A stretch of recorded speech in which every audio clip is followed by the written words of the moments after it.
So we're going to start where we left off yesterday, page 2, part 4, problem 4. X squared plus 5x minus 14. So I'm going to move the 14 over. X squared plus 5x, leave a space, equals 14. Do you see a problem with this? 5 does not cut in half nicely. So you guys want to put 2.5, right? No. So just like we did last week when we did the completing the square, you have to keep it in fraction form. So the factor is x, not 2.5, not 2.5, 5 over 2. Technically you can do it the other way, but then you're always going to have decimals, and you're going to get to the end, and you'll have square root of decimals, and you'll cry. And I don't like it when you cry. So when we square this, 5 halves squares really nicely. 25 over 4. So 25 fourths. But I also have to add 25 fourths to the other side. Now, I don't know what 25 fourths plus 14 is, so let's just ask our calculators. So 25 over 4 plus 14, math fraction, 81 over 4. I really like 81 over 4. They're both perfect squares. If you did decimals, you'd end up with 20.25. Is 20.25 a perfect square? Not really. But 81 over 4 is. So this equals 81 over 4. Now I square root. I square root the top and the bottom. And I get x minus 5 over 2 equals, don't forget the rule, plus or minus 9 over 2. Okay? So, whoa, stop. Okay, what? Oh, sorry. Plus 5 over 2. Okay, can we push play again? Okay, play. So, now I subtract 5 over 2, and I subtract 5 over 2. If the denominators are the same, you just add the tops and you divide by 2. So what is 9 minus 5? 4 over 2, 2. So my first root is 2. What is negative 9 minus 5? Which is? Negative 14. Cut that in half. Negative 7.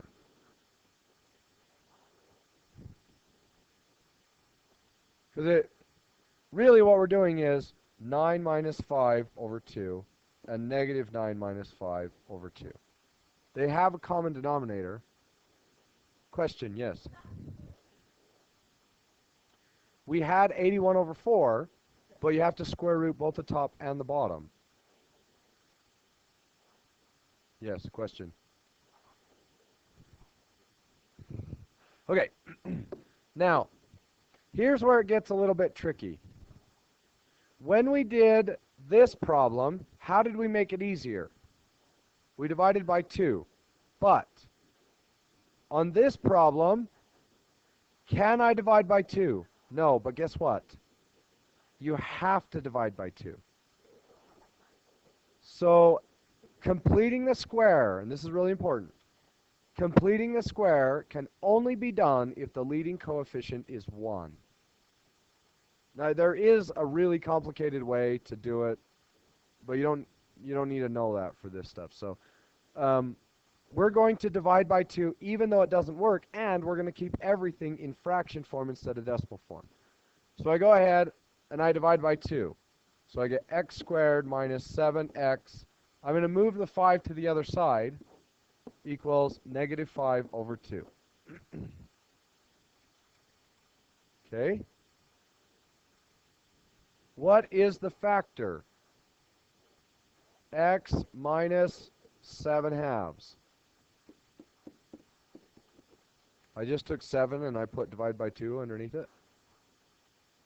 That's the trick. The factor is always half as big as the x term. So, what is 7 halves squared? Plus 49 over 4. So I add 49 over 4 to the other side. Negative 5 halves plus 49 fourths.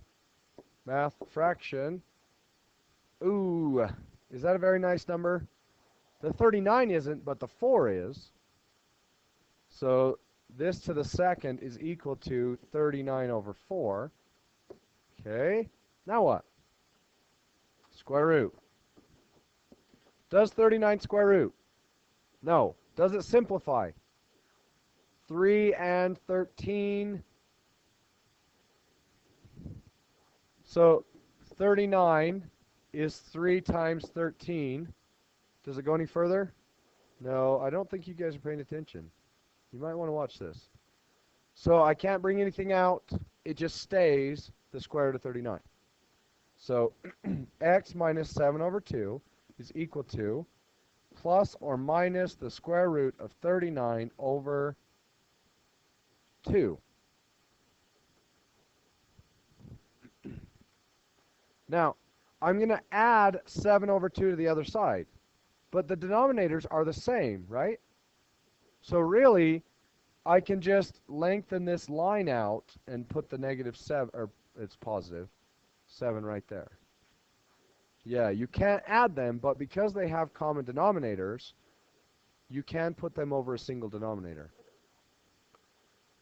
So, right, x equals 7 plus or minus root 39, all divided by 2. Okay? All right, last one. Can I divide by 8? No, but I have to. Even though it's not going to be nice, I have to divide by 8 or completing the square won't work. So I divide each of these by 8, and I get x squared minus 18 over 8 simplifies to 9 fourths. X, I'm going to leave a space. Negative 82 over 8 simplifies to negative 41 over 4. Anybody confused how I did that? Okay. So,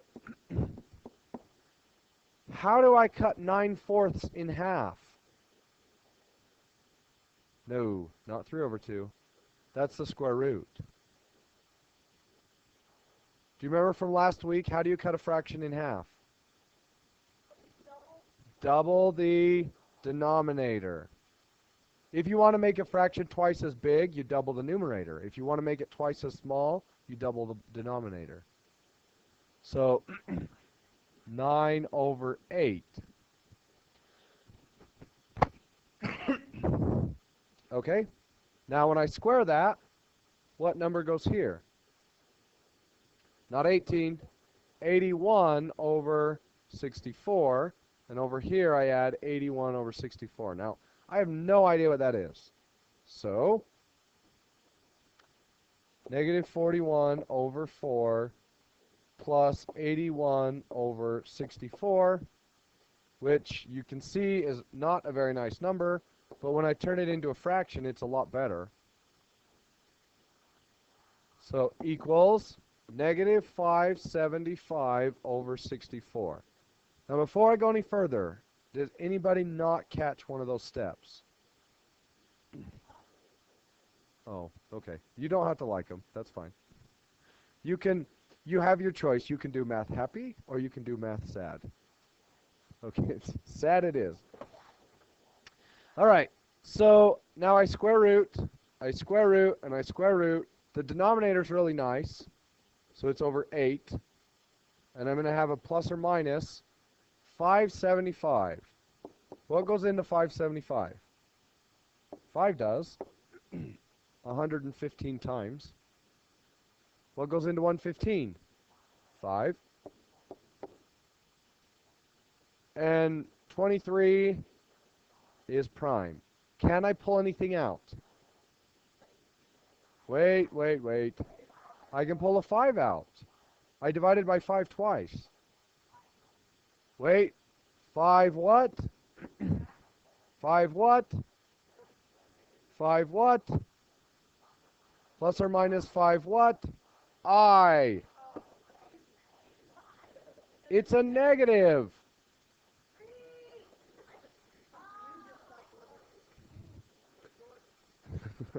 Okay. Sounds like I'm a drill sergeant. All right. And what's left? 23. All right. So over here I have x minus 9 over 8. I need to add that over, but they have common denominators. So I can just say 9 plus or minus 5i root 23, and I have to lengthen that fraction to cover everything.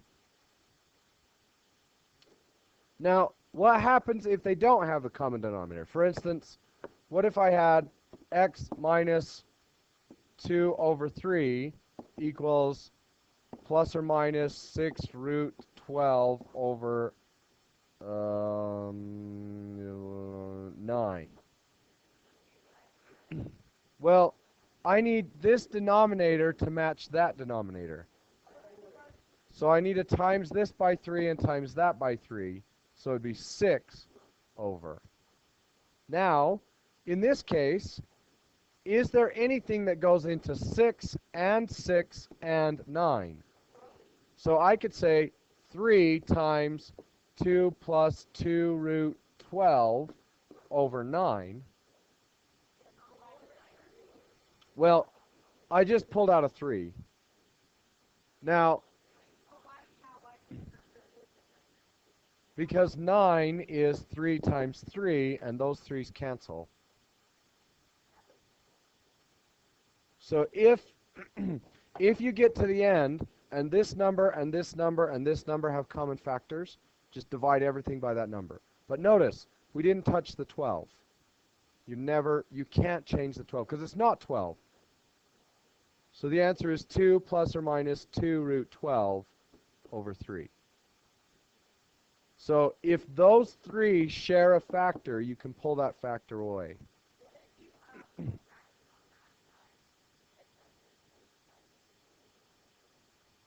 So if you have like x minus 1/3 plus or minus root 5 over 2, you're going to have to change them both. But I don't know that that's going to happen.